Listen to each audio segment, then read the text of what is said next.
Ok, Mateo capítulo 16. Digan amén si ya lo encontraron. Vamos a orar una vez más. Padre Celestial, damos gracias porque ha llegado la hora en la cual podemos, Padre Santo, todos juntos, dirigidos por tu Espíritu, escudriñar tu palabra y a través de ella encontrar más cosas que nos hablan acerca de ti, de tu carácter, acerca de tu Hijo Jesús, lo que Él hizo por nosotros. Nos llevan a través de tu Espíritu Santo a tu misma presencia y podemos, por así decirlo, sentarnos a tus pies y escuchar lo que tu palabra tiene que decirnos. Así es que, Señor, abre nuestros ojos, nuestros oídos, pero más que todo nuestro corazón, para que podamos recibir lo que tienes para nosotros hoy. Señor, que tu siervo mengüe, que tu presencia crezca y que, Padre Santo, todos podamos salir de aquí diciendo o pudiendo decir que hemos escuchado tu voz a través de las Escrituras. En el nombre glorioso de Cristo Jesús, y todos decimos amén. Muy bien, estamos en el capítulo 26 de Mateo. Hoy vamos a comenzar en el versículo 57. Es un capítulo bastante largo y con mucha información acerca de lo que el Señor Jesucristo está pasando en lo que fue su último día aquí en la tierra antes de ser crucificado, ¿verdad? Entonces es importante que veamos todo lo que Él hizo. Como ya sabemos y hemos estado viendo, Jesús había estado orando en el huerto de Getsemaní, y mientras Él está en ese lugar, llega Judas. Si se acuerdan, eso fue lo que vimos la semana pasada. Llega Judas, uno de los 12, con mucha gente armada, con espadas y palos, y vienen de parte de los principales sacerdotes y de los ancianos del pueblo para arrestarlo.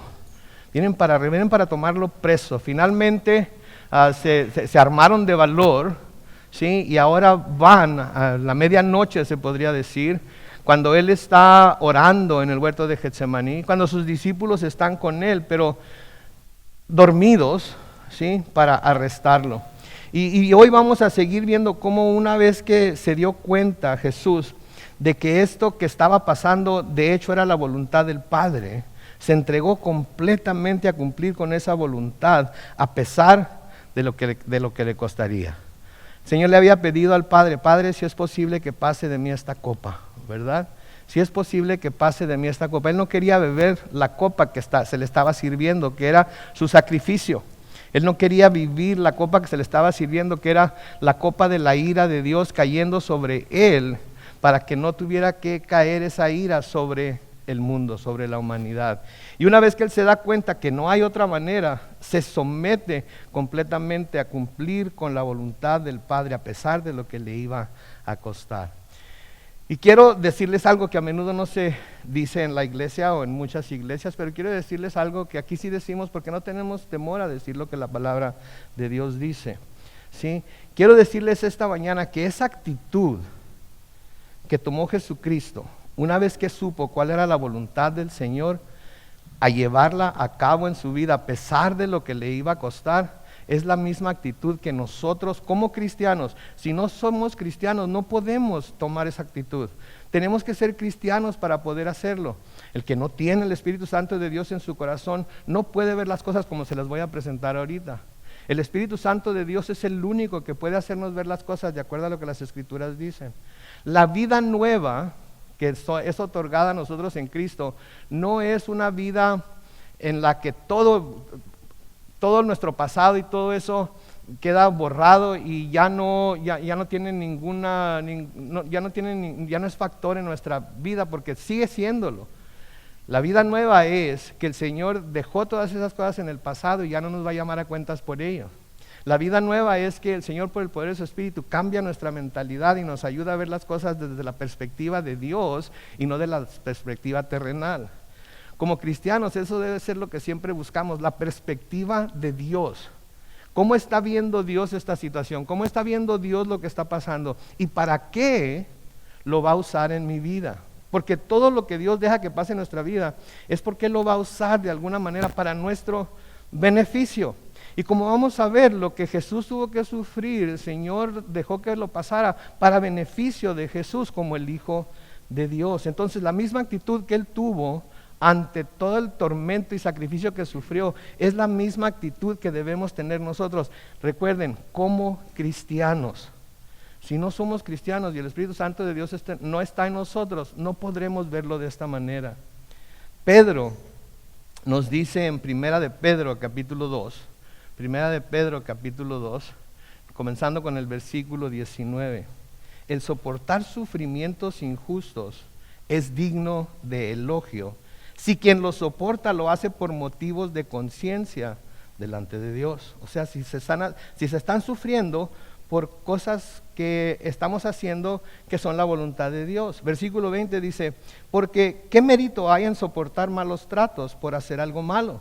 ¿Sí? Digo, si estamos soportando malos tratos porque hicimos algo malo, no nos podemos quejar, ¿no es cierto? Es nuestra propia culpa, hicimos algo malo, estamos sufriendo las consecuencias, es culpa de nosotros, no nos podemos quejar. Pero sigue diciendo ahí, pero cuando se sufre por hacer el bien y se aguanta el castigo, entonces sí es meritorio ante Dios, que fue lo que hizo el Señor Jesucristo, ¿no es cierto? Él no hizo ningún mal, Él no cometió ningún pecado, Él nunca dijo algo que estuviera fuera de lugar o que no fuera de acuerdo a la palabra de Dios. Sin embargo, lo crucificaron y muchas otras cosas le hicieron antes de que lo crucificaran. En el versículo 21, noten por favor lo que dice. Si no lo tienen subrayado en su Biblia, subrayenlo, márquenlo de alguna manera, porque miren lo que dice el versículo 21. Y ustedes, los cristianos, ustedes, los que han dicho, los que han proclamado a Jesús como su Salvador, ustedes, los que han aceptado que Él es el Mesías que vino a morir por ustedes en la cruz y a sufrir lo que ustedes debieron haber sufrido, porque ustedes fueron llamados para esto. ¿Para qué? Para sufrir a veces injustamente, para sufrir a veces aunque estemos haciendo lo correcto, para ser despreciados a veces aunque no hayamos hecho nada que pudiera causar que alguien nos desprecie. ¿Sí? Podemos ser completamente honestos, podemos ser completamente verdaderos, podemos ser mansos, podemos ser lo que quieran. Y aún así sufrir por ello. A eso fuimos llamados. ¿Por qué? Sigan viendo el versículo 21. Porque también Cristo sufrió por nosotros, con lo que nos dio un ejemplo para que sigamos sus pasos. Todo lo que vemos a Jesús hacer en la palabra es un ejemplo para nosotros, para que nosotros sigamos sus pasos.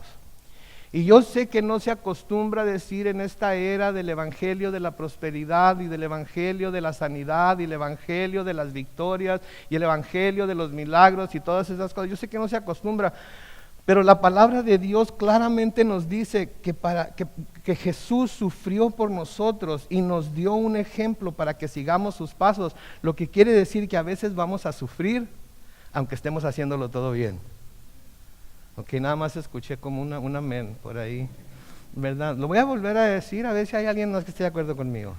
A veces, y si no está de acuerdo no tiene que decir amén, después podemos platicar si quiere. Pero si está de acuerdo, diga amén, porque es cierto, a veces vamos a sufrir aunque estemos haciendo todo bien. Ok, hubo más, ok. Te los estoy diciendo porque eso es lo que la palabra de Dios dice, y cuando están diciendo amén, no están diciendo amén a lo que yo estoy diciendo, están diciendo amén, que quiere decir así sea, a lo que la palabra de Dios dice. ¿Sí? Entonces, así como Jesús sufrió injustamente, a eso también fuimos llamados nosotros a veces a sufrir injustamente.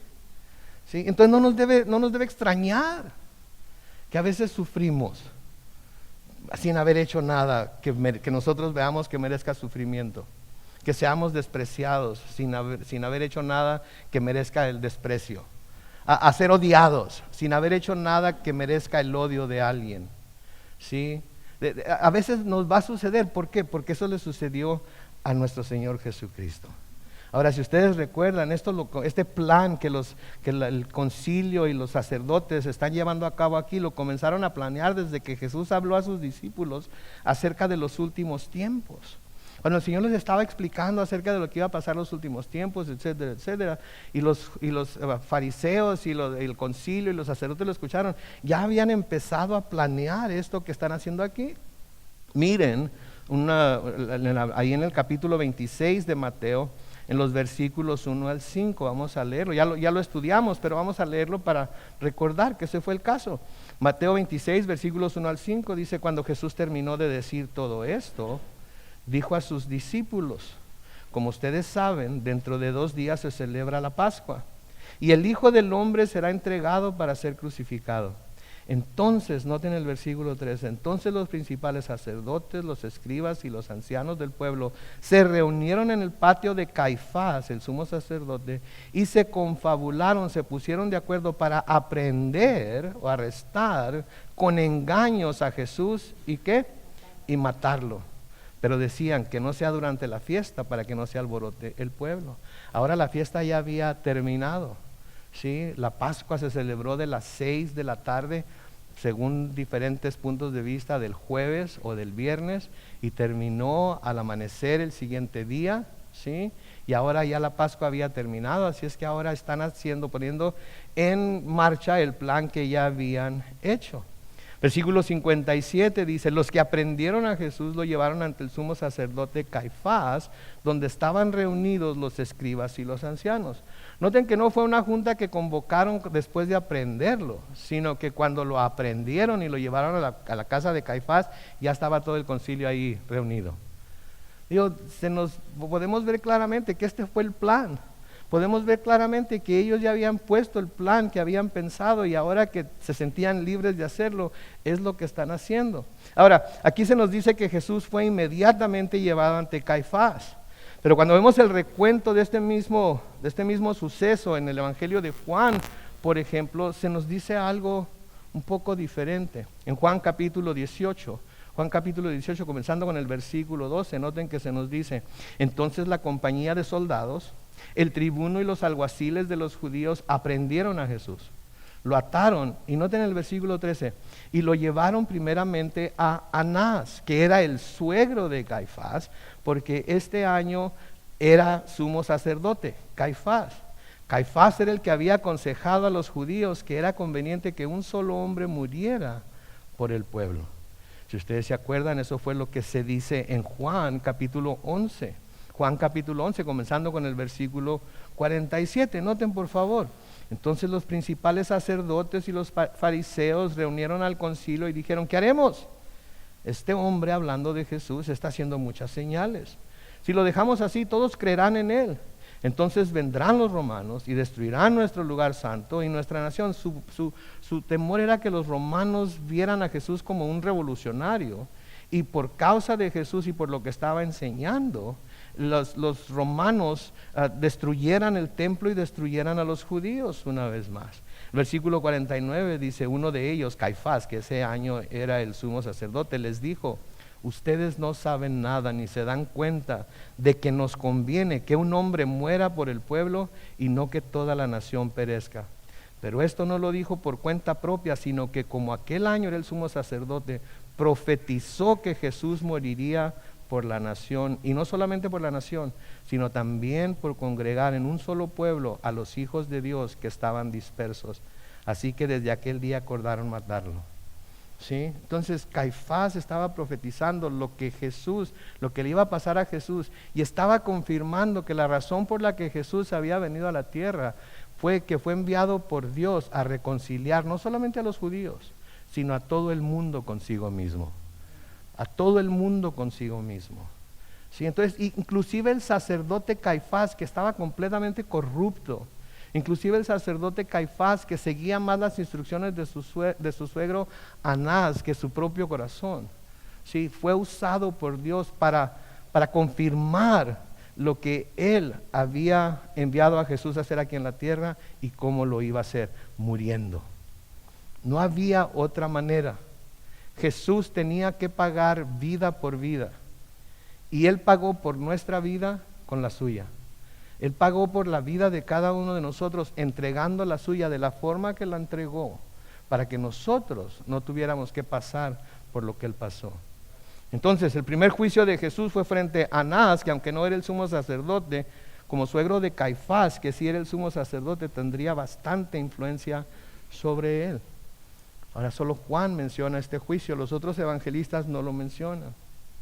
Esta aparición ante Caifás y el concilio entonces era el segundo juicio de la noche, o la madrugada. Dense cuenta de eso, dense cuenta del lapso de tiempo, el tiempo que ha estado pasando.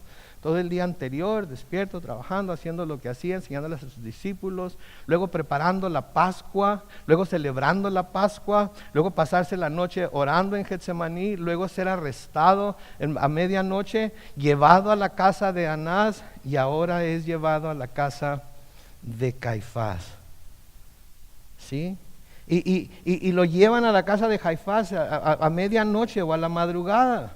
Y este fue un juicio en donde se reunieron los miembros del concilio de una manera apresurada, anticipando, ya habiendo planeado que iban a juzgar y a condenar a muerte a Jesús ese mismo día. ¿Sí? Estaban decididos. Ahora, aún era la madrugada cuando llevaron a Jesús ante los escribas y los ancianos. Así es que podemos imaginarnos el estado en el que como ser humano se encontraba nuestro Señor. Imagínense todo un día trabajando, haciendo lo que hacía, preparando la cena de la Pascua, sentándose a celebrar la Pascua con sus discípulos, dándoles las últimas instrucciones, quedándose con ellos hasta tarde, llevándoselos y caminando media hora, 45 minutos de la ciudad de Jerusalén al huerto del Getsemaní, estar ahí agonizando, orando, sintiendo la ansiedad de que pronto va a sufrir el más horrendo de los castigos, sintiendo la depresión, la tristeza, el temor de lo que está por pasar. Imagínense el estado del Señor Jesucristo. A veces nosotros, estaba platicando con una hermana que no le gusta tomar café porque no le deja dormir, pero a veces nosotros nos tomamos una taza de café muy tarde y no dormimos, ¿y cómo nos levantamos al siguiente día? Calle, boca, pare lengua, ¿verdad? Especialmente si es lunes y tenemos que ir a trabajar o a la escuela. Ni ganas nos dan es más, llamamos y decimos, estamos enfermos, no puedo ir. Y no es mentira, porque estamos enfermos por andar todos trasnochados. Ahora imagínense el Señor Jesucristo, con lo que estaba sufriendo, con lo que estaba pensando, con lo que había estado transcurriendo a través de todo un día y ahora el siguiente día. ¿Cómo se sentiría? ¿En qué estado de ánimo estaría y en qué estado físico estaría? ¿Ok? Debe haber sido algo tremendo. Debe haber sido algo que ninguno de nosotros, me atrevo a decir, hubiera podido soportar. Me atrevo a decir que no hubiera habido nunca, jamás, en la historia de la humanidad, alguien que pudiera soportar tanto por algo que no hizo. Por pagar una deuda que no debía y hacerlo voluntariamente. ¿Sí? Para mí eso me causa así como que, Señor, gracias. Señor, ¿qué puedo hacer por ti? ¿Qué más puedo hacer por ti? ¿Qué puedo darte? ¿Qué puedo entregarte? ¿Sí? Porque a veces hablamos de entregar al Señor tiempo, talento, tesoro, pero el Señor no quiere solamente tiempo, talento y tesoro, que el Señor nos quiere completos, todo lo que somos, quiere que se lo entreguemos a Él. Y eso implica que los tres que mencionamos van incluidos. ¿Sí? Pero la cosa es que debemos preguntarnos es si creemos que Él lo merece o no. Y si creemos que esto fue lo que Él tuvo que pasar para poder redimirnos, no creo que haya alguien que diga que no lo merece. A nuestros padres, aunque a veces no hayan sido buenos padres, estamos dispuestos a darle tanto más, en admiración, en respeto, en ayuda financiera quizás, en honra, ¿sí?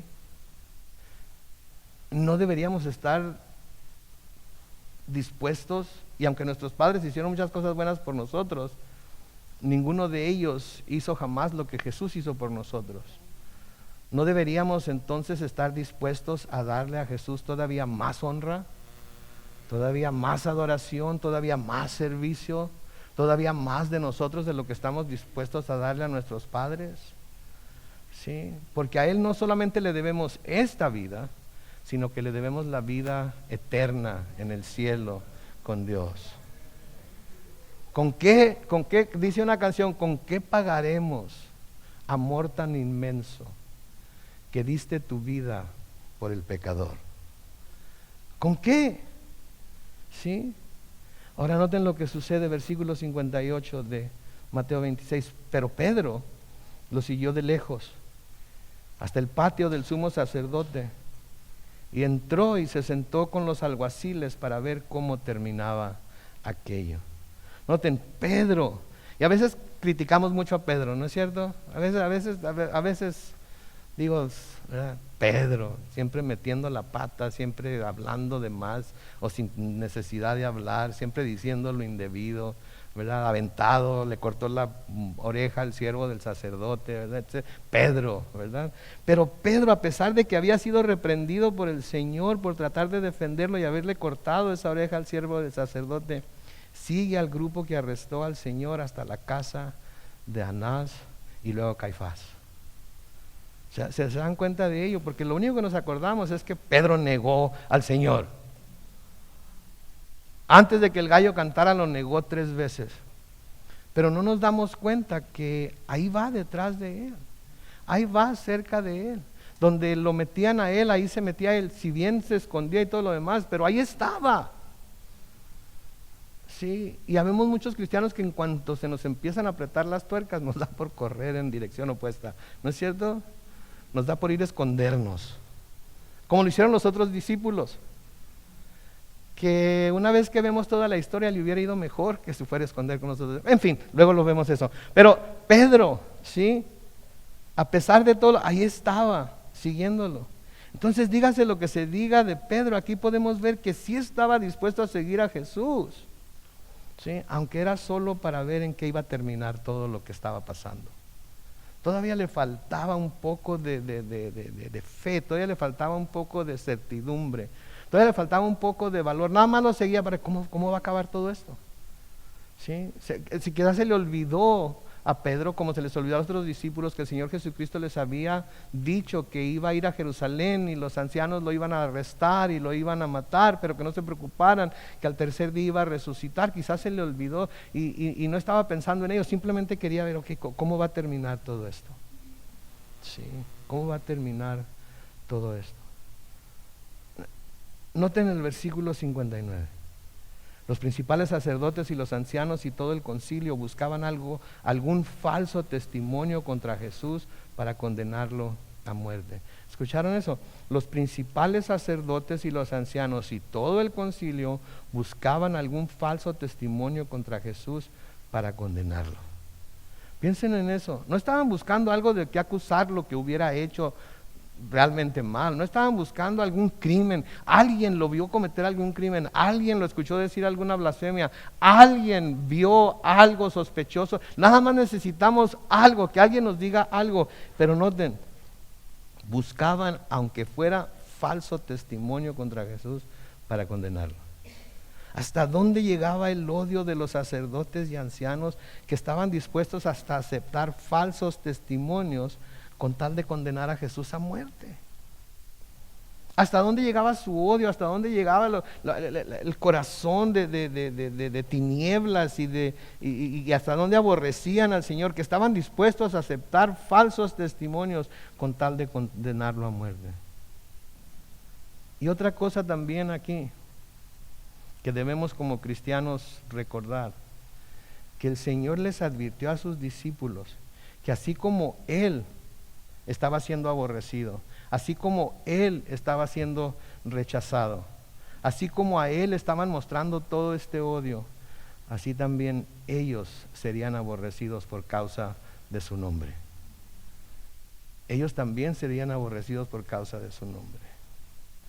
Quizás algunos estén pensando, ¿para qué fregados vine a la iglesia hoy? Lo único que me están hablando es de todo lo que tengo que sufrir. Yo creí que a la iglesia se iba a recibir ánimo, a recibir una palabra de aliento, a recibir un era boy, a recibir tú eres poderoso, tú eres ganador, tú eres esto, tú eres aquello. Sí, todo eso lo somos en Cristo Jesús. Pero también por seguir a Cristo Jesús, a veces tenemos que soportar ciertas cosas. Y una de las cosas que tenemos que soportar es el odio del mundo hacia nosotros por haber puesto nuestra fe en Jesús y haber dejado el mundo atrás. En Juan capítulo 15, los versículos 18 y 19, Noten el Señor Jesucristo hablando, dice, si el mundo los aborrece, sepan que a mí me ha aborrecido antes que a ustedes. Versículo 19, si ustedes fueran del mundo, el mundo amaría lo suyo, pero el mundo los aborrece porque ustedes no son del mundo, aun cuando yo los elegí del mundo. Nos escogió del mundo, nos sacó del mundo, y ahora estamos, sacó nuestra mente del mundo. Tenemos una mentalidad diferente, tenemos una perspectiva diferente a lo que es la vida en realidad y lo que es la vida eterna en realidad, ¿sí? Y ahora seguimos en el mundo hasta que Él decida llamarnos de una manera o de otra, pero no somos del mundo. Ya no somos del mundo. Entonces, les sigue diciendo versículo 19 otra vez, si ustedes fueran del mundo, el mundo amaría lo suyo, pero el mundo los aborrece porque ustedes no son del mundo, aun cuando yo los elegí del mundo. En Juan 15, 23 al 25, noten lo que dice ahí, el que me aborrece a mí, también aborrece al Padre. Si yo no hubiera hecho entre ellos las obras que ningún otro ha hecho, no tendrían pecado, pero ahora las han visto y nos han aborrecido tanto a mí como a mi Padre. Pero esto es para que se cumpla la palabra que está escrita en su ley, me aborrecieron sin motivo, que se encuentra en el Salmo 35 y el versículo 19. ¿Sí? Entonces noten por favor, el que me aborrece a mí también aborrece a mi Padre. ¿Qué hace esto con aquellos que no creen en Jesús? Que dicen, yo creo en Dios, pero no creo en Jesús. Yo creo en Dios, pero no creo que Jesús sea Dios. Yo creo en Dios, pero Jesús fue un buen profeta, fue un buen maestro, fue un gran filósofo. Algunos piensan hasta que fue un loco lunático que dijo que era el Hijo de Dios, pero que en realidad no lo era. ¿Qué está diciendo Jesús aquí? Que el que lo aborrece a Él por el hecho de aborrecerlo a Él, por el hecho de rechazarlo a Él, está aborreciendo también ¿a quién? Al Padre.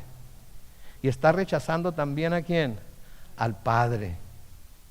No se puede decir que se ama a Dios, que se cree en Dios, que se sigue a Dios, que se está dispuesto a obedecer a Dios, pero hacer a Jesús a un lado. No se puede. Porque no hay otro nombre dado a los hombres bajo el cielo por medio del cual se puedan ser salvos excepto el nombre de Jesucristo. El que rechaza a Jesucristo, rechaza todo el paquete. ¿Ok? Él es la figura principal de nuestra fe. Él es la figura principal de las Escrituras desde el Génesis hasta el Apocalipsis. Y lo único que tenemos que hacer es escudriñar las Escrituras para encontrarlo en cada página de la Biblia, porque todo el Antiguo Testamento señalaba hacia Él, todo el Nuevo Testamento nos revela lo que Él es. ¿Sí? Entonces, si lo aborrecieron a Él, y por ese odio que tenían contra Él, por aborrecerlo a Él, aborrecían al Padre, ¿ustedes creen que a nosotros no nos van a aborrecer? ¿Ustedes creen que a nosotros nos van a recibir con brazos abiertos cuando les digamos que la única manera en la que pueden ser salvos es por medio de Jesucristo?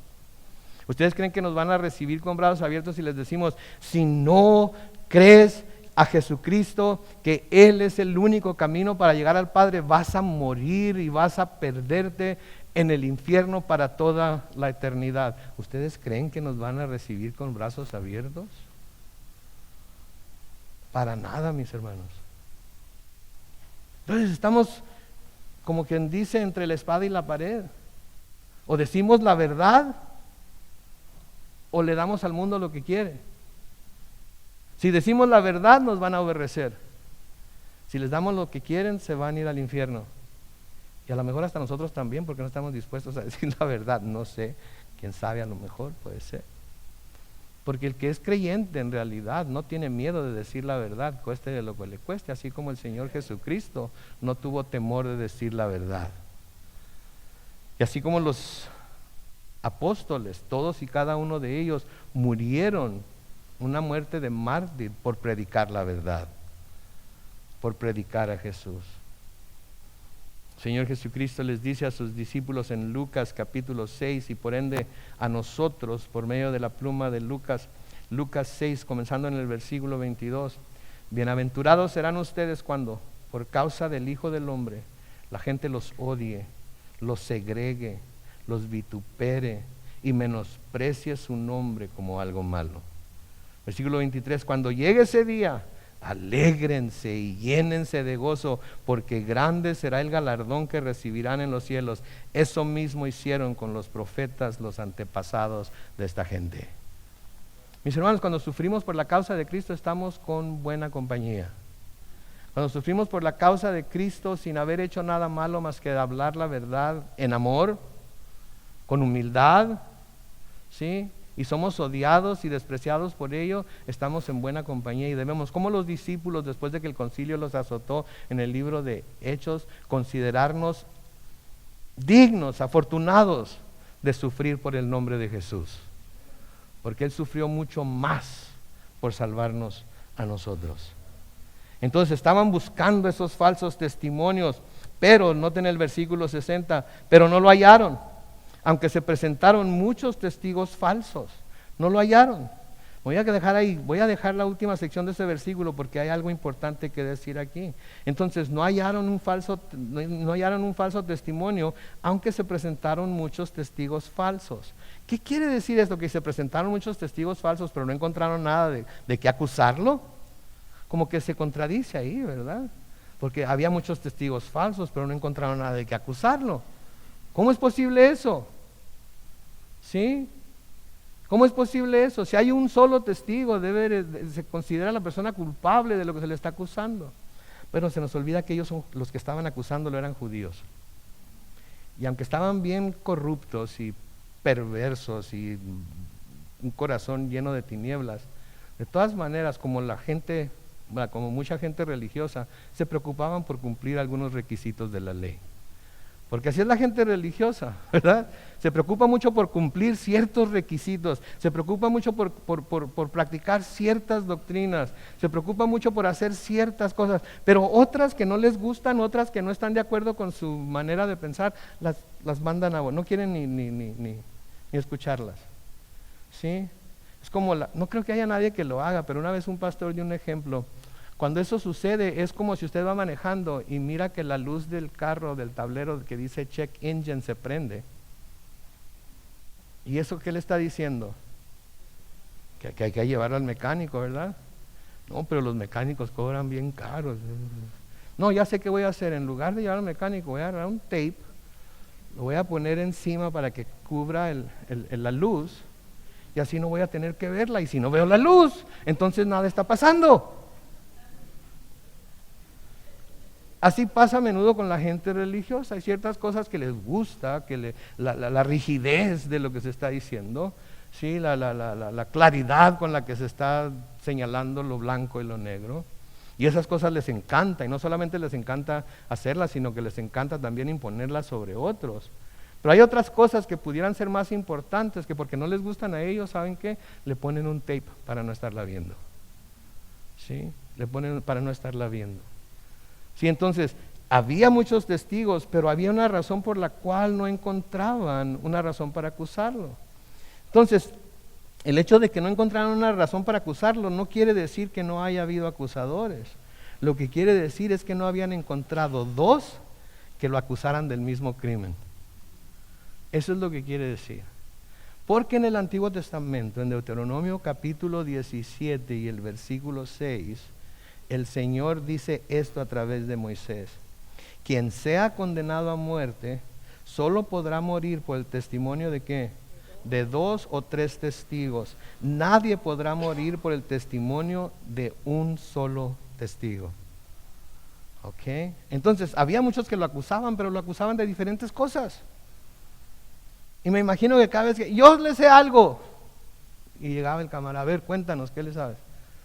Esta cosa y acá y allá, chihuahua, no es igual al del otro. Ok, ¿quién sigue? Y así me imagino que han de haber pasado varios acusadores, ¿sí? Y les preguntaban, ¿de qué lo acusas tú? De esto, de aquello, de lo otro. Pero no había dos personas que lo acusaran de la misma cosa. ¿Sí? El Señor nos enseñó este principio de que haya dos testigos cuando nos habla de cómo se debe aplicar la disciplina en la iglesia. Vean ahí en su Biblia, en Mateo capítulo 18, unas cuantas páginas hacia la izquierda, en Mateo capítulo 18, los versículos 15 y 16. Mateo capítulo 18, versículos 15 y 16. Noten lo que dice, y creo que es un buen principio para aplicar nosotros a nuestra vida y a nuestra iglesia cuando hay problemas entre hermanos, ¿sí? En Mateo 18, los versículos 15 y 16 dice: por tanto, si tu hermano peca contra ti, ve y repréndelo cuando él y tú estén solos. ¿Se fijan? No en comité, no en pandilla, tú y él, tú y ella, tú, el ofendido o el ofensor, y el ofendido o el ofensor solos. Sigue diciendo ahí: si te hace caso, habrás ganado a tu hermano. Pero si no te hace caso, haz que te acompañen uno o dos más, para que todo lo que se diga conste en labios de 2 o 3 testigos. Entonces, este es un principio que el Señor mismo enseñó que la iglesia debe adoptar y practicar cuando se trate de aplicar disciplina dentro de nuestra congregación. ¿Tiene un hermano algo contra otro hermano, una hermana algo contra otra hermana? ¿Sabe qué? No se pare en medio de la iglesia y diga: la hermana fulana de tal o el hermano fulano de tal. No, vaya usted con ella o con él y háblelo, dígalo, ¿sí? No ande desparramándolo: la hermana fulana de tal, fíjate lo que me hizo, fíjate lo que me dijo. El hermano fulano de Abraham, qué bárbaro, se pasó, ¿verdad? Fíjate nomás lo que hizo, lo que no hizo, me prometió y no cumplió. No, vaya usted con él, ¿sí? Y mucho menos vaya a venir con el pastor, porque es un chismoso el pastor. Luego lo habla desde detrás del púlpito y pues todo el mundo sabe de quién se trata. No es cierto, no es cierto. Pero si viene conmigo, lo primero que le voy a preguntar es: ¿ya habló con ella? ¿Ya habló con él? Y si no ha hablado con ella o con él, entonces no me diga nada, porque eso va a dañar en mi mente la imagen que tengo de ese hermano o hermana, y no lo necesito, ¿sí? Y no es que no quiera tomar cartas en el asunto, es que usted tiene que ir y hacer lo que el Señor dice en su palabra, de ir a hablar con su hermano o hermana, y una vez que haga eso, si no arregla nada, entonces vaya con 2 o 3 testigos para que los testigos escuchen lo que se habla, lo que se dice, cómo se dice, y puedan confirmar lo que usted está diciendo, lo que el hermano o la hermana están diciendo. Y con el favor de Dios y con la ayuda de su Espíritu Santo resolvemos todos los problemas. Amén. Entonces es curioso, ¿no? Cómo querían cumplir con esta parte de la ley de que hubiera 2 testigos que lo acusaran de lo mismo, pero no con partes de la ley que hablaban en contra de lo que estaban haciendo. Eso se me hace asombroso a mí, que hay gente que se aferre tanto a ciertos pasajes de las Escrituras para probar o obligar a gente a seguir lo que ellos o ellas piensan, y descuidan cosas en la ley misma, en la Biblia misma, que pudieran hablar en contra de lo que están exigiendo. Por ejemplo, en esto de los testigos falsos y de acusaciones falsas, en Éxodo capítulo 23, los versículos 1 y 2, noten lo que el Señor dice a través de Moisés de nuevo: no te dejes llevar por ¿qué? Falsos rumores, no te dejes llevar por ¿qué? El impío para ser testigo falso. Versículo 2, no vayas tras las mayorías para actuar mal. En un litigio no respondas a las malas intenciones de la mayoría. Ok, entonces, como quien dice, no vayas con el montón, ¿verdad? Si todos, es que la mayoría piensa así. Pues si la mayoría piensa así, entonces detente y ve lo que está diciendo la mayoría. Y si la mayoría está mal, ¿sabes qué? Aunque la mayoría lo haga, tú no lo hagas. Ok. Y si alguien te pide que seas un falso testigo, si alguien te pide que hables mal de un hermano, de una hermana, si alguien te pide que levantes ¿sabes qué? No, por favor, recházalo inmediatamente. Y no vayas tras las mayorías. Ahorita estamos en un tiempo en que la mayoría manda, lo que la mayoría diga. Gracias a Dios que ese no es el caso en este país todavía. Gracias a Dios que ese no es el caso. La gente cree que lo es, que la mayoría, pero no es la mayoría. No es la mayoría. Hay muchas cosas que la mayoría no quiere, pero que una minoría muy expresiva, muy vocal, quiere. Y hay un dicho en inglés que dice: the squeaky wheel gets the oil. O sea, la rueda que rechina es a la que se le pone el aceite. Y a menudo los que más rechinan es al que más caso se le hace. Pero imagínense, la mayoría manda, es anarquía. Sí, es una anarquía. Porque si la mayoría en una cuadra se ponen de acuerdo contra alguien de esa cuadra, la mayoría, a veces sin comprobar lo que están acusando a esa persona de hacer, puede echarlos de su casa. Puede sacar, gracias a Dios que todavía no llegamos a ese punto. Entonces, no vayas tras las mayorías para actuar mal. En un litigio no respondas a las malas intenciones de la mayoría. Mis hermanos, no se puede tomar las partes de la palabra que nos gustan o que respaldan nuestra manera de ver las cosas, ¿sí? Solamente se tiene que tomar todo el consejo de Dios y aplicarlo todo a nuestras vidas si queremos primero dar buen fruto y si queremos recibir las bendiciones que nos promete la palabra. No podemos tomar cosas de aquí y cosas de allá y cosas de más allá, y estos versículos los voy a subrayar y estos versículos hablan a mi corazón, pero este está medio, no me gusta porque no respalda mi punto de vista. No, se tiene que tomar todo el consejo de Dios, ¿sí? Y ver todo a la luz de todo lo que la palabra dice acerca de tal o cual tema, y reconciliar una cosa con la otra para poder estar tranquilos de que creemos la verdad, de que lo que creemos es la verdad en realidad. ¿Sí? Cuando Pablo se despide de la congregación de Éfeso en la isla de Mileto, en el libro de Hechos, lean conmigo lo que les dice.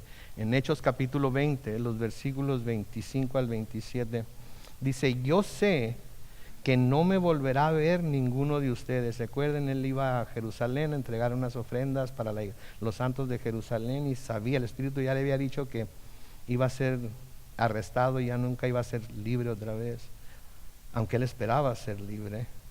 Entre quien he estado proclamando el reino de Dios. Versículo 26, por lo tanto, puedo asegurarles que estoy limpio de la sangre de todos, pues no me he negado en anunciarles el plan de Dios. En la Reina Valera 60 dice: no me he negado a anunciarles todo el consejo de Dios. Les he dicho todo lo que las Escrituras dicen acerca de todo lo que les enseñé. Así es que yo me siento libre de la sangre de cualquiera que muera, ¿sí?, equivocadamente por no seguir las Escrituras. Y saben que como pastor es una de mis oraciones al Señor, y es una de mis preocupaciones, que les presente siempre todo el consejo de Dios, ¿sí? Aún aquellas cosas que a menudo en otras iglesias no se predican porque entonces la gente se va a agüitar, o la gente se va a sentir mal, o la gente se va a sentir esto o aquello. ¿Saben qué? A veces la verdad es difícil de recibir. A veces la verdad es difícil de recibir, pero prefiero recibir la verdad de un hermano que me ama, ¿sí?, a recibir palabras de adulación y alabanza de un hermano que en realidad por abajo de la lengua me está echando hasta en la iglesia, pastor. No, no, claro que sí, somos seres humanos, somos imperfectos. Nadie de los que estamos aquí somos perfectos y ha logrado vencer toda área de pecado que hay en nuestras vidas. Algunos de nosotros seguimos teniendo luchas con algunas cosas, la mayoría de nosotros con la lengua, pero hay otras cosas también, ¿sí? En 2 de Timoteo capítulo 3, los versículos 16 y 17, 2 de Timoteo capítulo 3, versículos 16 y 17, toda la Escritura es inspirada por Dios. ¿Cuánta Escritura? Toda, y es útil para enseñar, para redarguir, para corregir, para instruir en justicia, a fin que el hombre de Dios sea perfecto, enteramente preparado para toda buena obra. Toda la Escritura es inspirada por Dios, la que nos gusta y la que no nos gusta, la que es fácil de entender y la que es difícil de entender, la que podemos entender así nada más literalmente como está presentada, o la que necesitamos la instrucción y la revelación del Espíritu Santo para poder entenderla. Toda es inspirada por Dios. Pero noten al final del versículo 60, finalmente llegaron 2 testigos falsos. ¿Sí? Obviamente llegaron 2 testigos y estos estuvieron de acuerdo en la acusación. Y dijeron, versículo 61, este dijo, puedo derribar el templo de Dios y reedificarlo en 3 días. Les he enseñado fotos del templo. Era un edificio muy elaborado, era un edificio que no era muy grande, pero era muy alto y muy hermoso y estaba bien construido. Y cuando dice, puedo derribar este templo de Dios y reedificarlo en 3 días, obviamente fue algo que el Señor dijo, pero no, porque lo sabemos y ahorita lo vamos a leer, pero no hay forma de que alguien que pensara lógicamente pudiera tomar sus palabras literalmente en este caso, ni en el hecho de destruir, aunque esto era lo que querían que se pensara de él, ni en el hecho de reedificar. Es una imposibilidad para un ser humano, al menos que sea Superman. A lo mejor Superman sí podría haberlo hecho, pero no estoy seguro. Voy a tener que estudiar eso, pero no creo. Pero hubiera sido imposible para un ser humano derribar ese templo y levantarlo en 3 días. Era imposible. Ahora hay cosas en la Biblia que se nos permite que no tomemos literalmente, ¿sí? Pero hay cosas en la Biblia que es imperativo que lo tomemos literalmente. Aquí estos camaradas estaban pasando al tomar literalmente, o al tratar de pensar literalmente de lo que el Señor había dicho. Después de que Jesús purifica el templo y echa fuera a las cambistas y a los vendedores que había en él, en Juan capítulo 2, los versículos 18 al 22, dice, y los judíos preguntaron, ya que haces esto de echar fuera a los cambistas y los vendedores y todo eso, ¿qué señal nos das? O sea, ¿qué señal nos puedes dar para que podamos saber que tienes la autoridad para hacerlo? Jesús les respondió en el versículo 19, destruyan este templo y en 3 días lo levantaré.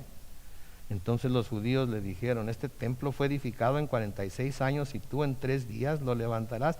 Obviamente habían entendido que no se trataba del templo físicamente. Ellos mismos reconocen que era imposible que un edificio que se había levantado en 46 años, él lo pudiera derribar en un momento, ¿sí? Y levantarlo en 3 días. Esto era imposible. Versículo 21, pero él hablaba del templo de su cuerpo. Por tanto, cuando resucitó de entre los muertos, sus discípulos se acordaron de que había dicho esto y creyeron en la Escritura y en la palabra que Jesús había dicho. Si así como nuestro cuerpo es el templo del Espíritu Santo, el templo de Jesús también es el templo del Espíritu Santo. En su humanidad, Él hizo todo lo que hizo por el poder del Espíritu Santo. Y porque el mismo Espíritu que levantó a Jesucristo de los muertos está en nosotros, por eso Él dice que nosotros podemos hacer las mismas obras que Él y mayores aún. La cosa es si creemos que el Espíritu Santo está en nosotros. Porque si no creemos que el Espíritu Santo está en nosotros, entonces no vamos a poder hacer nada de lo que se nos dice en las Escrituras que podemos hacer por el poder del Espíritu Santo. Tenemos que creerlo de todo corazón. Entonces, cuando estos testigos se levantan y dicen lo que dicen, noten el versículo 62, el sumo sacerdote se levantó y le preguntó, ¿no vas a responder? Mira lo que estos dicen contra ti. Pero Jesús, ¿qué hizo? Guardó silencio. Entonces el sumo sacerdote le dijo, te ordeno en el nombre del Dios viviente que nos digas si tú eres el Cristo, el Hijo de Dios. Noten, Jesús se mantuvo callado, no respondió nada ante las acusaciones que se estaban presentando en su contra. No hizo por dónde defenderse, no dio ninguna excusa, no trató de quitarse de encima lo que venía, simplemente lo recibió. Si Jesús hubiera querido y si le hubieran dado el tiempo y la oportunidad, Él hubiera podido producir testigos que podrían haber hablado de las obras que hizo, que probaban su deidad. Sí, como las personas a las que enseñó, las personas a las que sanó, los muertos que resucitó, los ciegos que ahora veían, que antes habían nacido ciegos.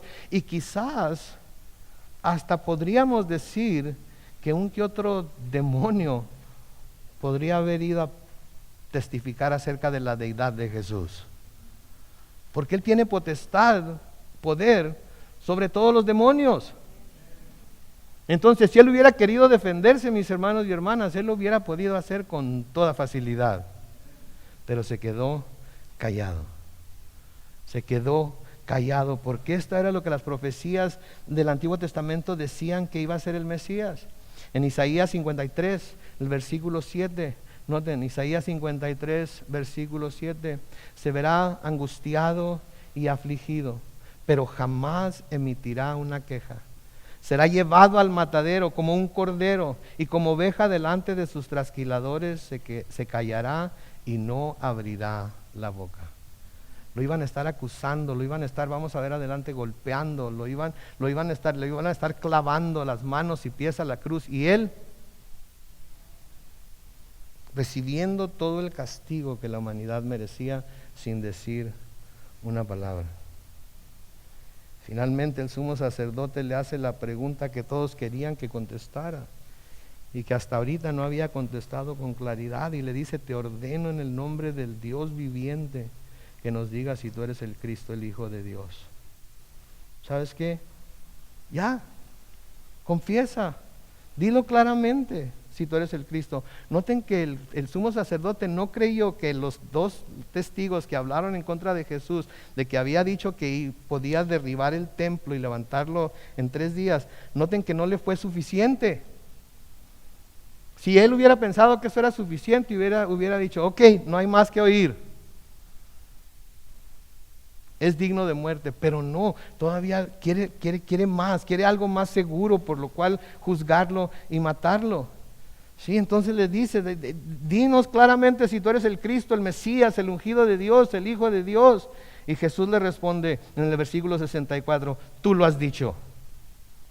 Y además les digo que desde ahora verán al Hijo del Hombre sentado a la diestra del Poderoso y venir en las nubes del cielo. Oh my goodness. Aquí ya Jesús se destapó. Aquí ya Jesús iba a hacer la afirmación que necesitaba hacer, y como el Mesías iba a entregar su vida en rescate por ustedes y por mí. Ahora, esta es una palabra profética que Jesús les está dando, sí, que habla acerca de cuando Él vuelva a la tierra en su gloria para juzgar al mundo. ¿Entre quiénes? Si todas las cosas seguían como estaban, se encontrarían los que lo estaban juzgando a Él en estos momentos. Sí, yo soy el Mesías. Así como tú lo has dicho, esa es la verdad.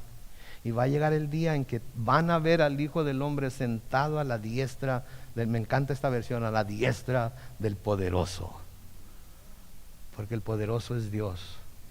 Lo van a ver, lo van a reconocer, pero lo van a tener que recibir ya no como Salvador, sino como juez. Lo van a tener que recibir ya no como el siervo sufriente que entregó su vida voluntariamente. Lo van a venir ver a juzgar a vivos y muertos de acuerdo a lo que han hecho en el cuerpo, para recompensar o para condenar. Al decir que lo verían sentado a la derecha del Poderoso, simplemente estaba confirmando que estaba declarándose como el Mesías. El profeta Daniel, un profeta que, si no han leído su libro, léanlo. Muchas de las cosas que van a ver ahí van a decir: ¿qué quiere decir esto? Pero muchas de esas cosas también son reveladas en el Nuevo Testamento. Si se acuerdan ustedes, tuvo una visión de 4 bestias. ¿Se acuerdan las 4 bestias? ¿Sí? Bueno, pues durante esa visión de 4 bestias, en Daniel capítulo 7, los versículos 13 y 14, dice: mientras tenía yo esta visión durante la noche, vi que en las nubes del cielo venía alguien semejante ¿a quién? A un hijo de hombre, título de Jesús, el cual se acercó al anciano entrado en años, que está hablando de Dios, y hasta se le pidió acercarse más a él. Versículo 14: y se le dio el dominio, la gloria y el reino para todos los pueblos y naciones y lenguas le sirvieran, para que todos los pueblos y naciones y lenguas le sirvieran. Y su dominio es eterno y nunca tendrá fin, y su reino jamás será destruido. Y los cristianos ahí vamos a estar con Él. reinando con Él. No por algo que nosotros hayamos hecho ni porque lo merezcamos, sino porque Él decidió pasar por todo lo que está pasando durante estos últimos estudios que hemos estado teniendo. Sí. En el Salmo 100 y el versículo 1, el salmista dice: palabra del Señor a mi Señor. Este es David, hablando del Señor Dios a su Señor el Mesías. Palabra del Señor a mi Señor: siéntate a mi derecha hasta que yo ponga a tus enemigos por estrado de tus pies. ¿Sí? Ahí es donde está el Señor Jesucristo ahorita, sentado a la derecha del Poderoso, esperando ese día final en el que Dios va a poner a todos sus enemigos, a todos los que lo rechacen, a todos los que lo han aborrecido, a todos los que todavía lo aborrecen, a todos los que lo hacen a un lado, a todos los que lo desprecian, los que lo despreciaron y lo siguen despreciando. Un día van a ser el estrado de sus pies. Noten la reacción del sumo sacerdote a lo que Jesucristo les dice en el versículo 65. El sumo sacerdote se rasgó entonces las vestiduras y dijo: ha blasfemado. ¿Qué necesidad tenemos de más testigos? Ustedes acaban de oír su blasfemia. ¿Cuál era su blasfemia? Decir que Él era el Hijo de Dios. Porque al decir que era el Hijo de Dios, estaba siendo igual a Dios. Y al hacerse igual a Dios, no había peor cosa para los judíos que alguien pudiera pensar que de alguna manera Él era el Dios de Abraham, Isaac y Jacob. Y eso es exactamente lo que el Señor estaba diciendo cuando dijo que Él era el Hijo de Dios. ¿Qué necesidad tenemos de más testigos? Ustedes acaban de oír su blasfemia. ¿Qué les parece? Y ellos respondieron así como que no sabían lo que el sumo sacerdote querían que contestara. Y ellos respondieron: que merece la muerte. Entonces unos lo escupieron en el rostro y le dieron puñetazos, y otros lo abofeteaban y decían: profetízanos, Cristo, dinos quién te golpeó. ¿Pero por qué? ¿Por qué le dicen profetízanos, Cristo, y dinos quién te golpeó? Lucas aclara esto en Lucas capítulo 22, los versículos 63 al 65. Noten, Lucas 22, 63 y 65. Los hombres que custodiaban a Jesús se burlaban de Él y lo golpeaban. Y también, ¿qué dice el versículo 64? Le vendaron los ojos y le golpearon el rostro y le decían: profetiza, ¿quién es el que te golpeó? Y lo insultaban y le decían muchas otras cosas. ¿Alguna vez se ha peleado usted? Le han dado un buen derechazo, un buen izquierdazo a la mandíbula. ¿Sí? Cuando alguien lo quiere golpear y usted ve que viene el golpe, cuando menos le saca, ¿verdad? Aunque le llegue un poco, le saca. Pero imagínese que le pusieran una capucha en la cabeza. Y sin saber de dónde viene el golpe, una bofetada, un puñetazo, un golpe en la cabeza. Usted no sabe de dónde le va a llegar el que sigue. ¿Cómo cree que le iba a quedar la cara? ¿Cuántos cree que aguantaría? Sin embargo, el Señor lo aguantó toda la noche. Y más todavía, como vamos a ver la semana que entra. ¿Qué estaban haciendo con estos actos? Estaban rechazando completamente a Jesús como el Mesías que había venido a salvar al pueblo judío y a la humanidad de sus pecados. Y una vez más, vemos que aún ante este castigo, Él permaneció, ¿qué? Callado. Primera de Pedro capítulo 2, versículos 22 al 24 dice: Cristo no cometió, ¿cuántos?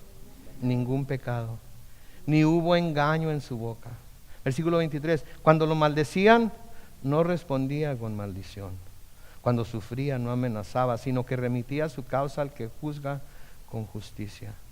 Él mismo llevó en su cuerpo nuestros pecados al madero, para que nosotros, muertos ya al pecado, vivamos para la justicia. Por sus heridas fueron ustedes sanados. Por sus heridas somos nosotros sanados del pecado, de la muerte. Por sus heridas, porque Él sufrió las heridas que sufrió, tenemos esa salvación. Y vemos que así como fue rechazado por los judíos en aquel tiempo, Jesús sigue siendo rechazado por la gran mayoría de la humanidad en estos tiempos. Sigue siendo rechazado. ¿Sí? En Juan capítulo 1, los versículos 10 al 13 dice, en el mundo estaba, hablando de Jesús, y el mundo fue hecho por ella. Aquí habla de la palabra o del verbo en Reina Valera 60, pero el mundo no le conoció. La palabra vino a lo suyo, pero los suyos no la recibieron. Pero, versículo 12, a todos los que la recibieron, a los que creen en su nombre, les dio la potestad de ser hechos hijos de Dios, los cuales no son engendrados de sangre, ni de voluntad de carne, ni de la voluntad de varón, sino de Dios. Vamos a leer el versículo 12 y 13 todos juntos con toda nuestra fuerza, ¿ok? A las 3, versículo 12 y 13, a las 3, 1, 2, 3. Pero a todos los que le recibieron, a los que creen en su nombre, les dio la potestad de ser hechos hijos de Dios, los cuales no son engendrados de sangre, ni de voluntad de carne, ni de voluntad de varón, sino de Dios. Un aplauso al Señor Jesucristo, por favor.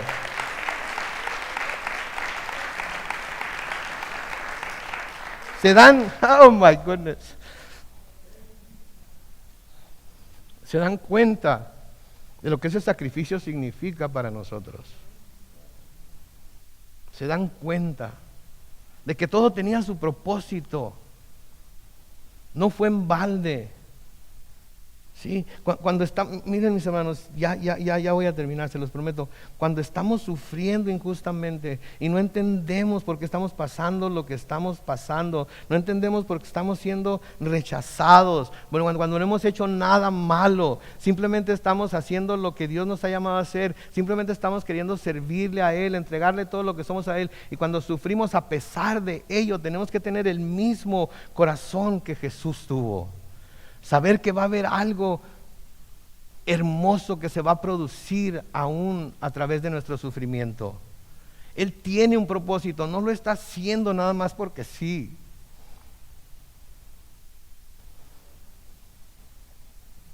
No está dejando que suframos lo que estamos sufriendo porque es un Dios sádico.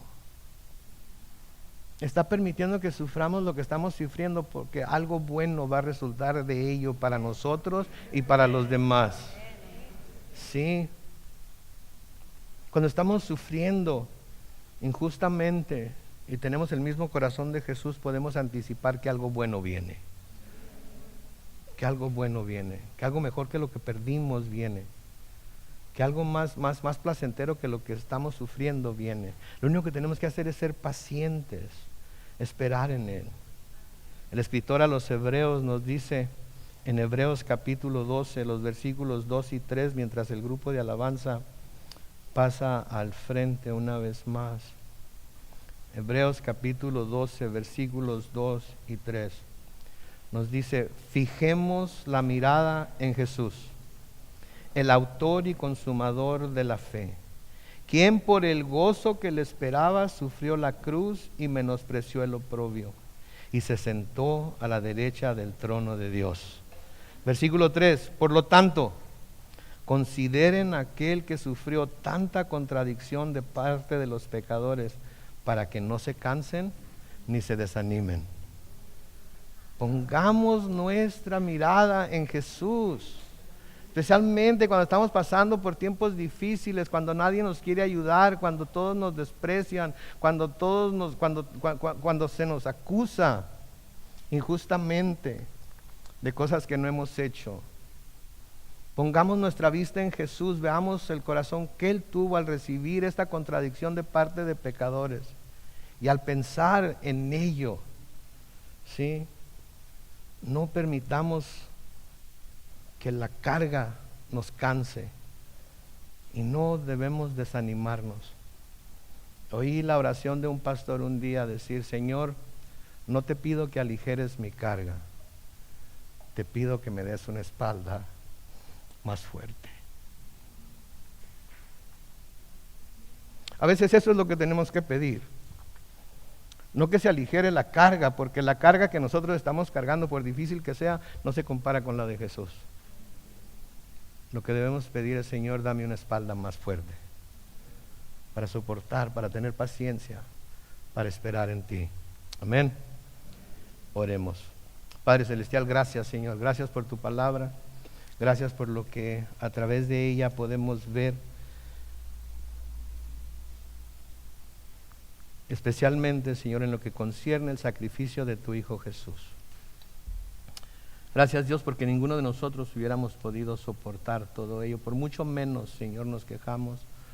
De mucho menos, Señor, huimos. Pero Él estuvo dispuesto a soportarlo todo. Gracias, Señor. Hoy, como congregación, así con todos los rostros inclinados, con todos los ojos cerrados, hoy, Señor, te pedimos ayúdanos. Ayúdanos primero que todo, Señor, a quienes ya hemos creído en tu Hijo Jesús, a darnos cuenta que a veces nos llamas a sufrir por tu causa, que a veces nos llamas a pasar por tiempos difíciles, no porque hayamos hecho algo malo, no porque es un castigo tuyo, sino porque vivimos en un mundo caído y esas son las cosas con las que tenemos que lidiar, así como tu Hijo Jesús tuvo que lidiar con ello. Ayúdanos, Señor, danos la paciencia que necesitamos para esperar en ti. Ayúdanos a ver más allá de lo que nos está pasando y anticipar que algo bueno viene, porque nos estamos sometiendo a tu voluntad. Señor, si hubiera alguien entre nosotros que no ha creído, Dios, por el poder de tu Espíritu Santo, revélale su necesidad de acercarse al Hijo de Dios, para así poder también tener al Padre. Padre Santo, que tu Espíritu hable a sus corazones, aquí y en línea, y que no los deje estar en paz hasta que caigan de rodillas delante de ti y digan: Señor, reconozco que soy pecador, pero creo que Jesús pagó por ese pecado. Recíbeme, oh Dios, pues yo hoy te recibo a ti. Renueva mi vida. Dame una nueva manera de pensar, una nueva perspectiva de lo que es la vida y de cómo disfrutarla en verdad. Y que todo lo que haga y diga de este momento para adelante sea para la honra y gloria del unigénito Hijo de Dios, Jesucristo el Mesías. Bendecimos tu nombre, oh Dios. Te alabamos, te adoramos. Con corazones agradecidos levantamos nuestra voz a ti, en el nombre de Cristo Jesús. Y todos decimos: amén.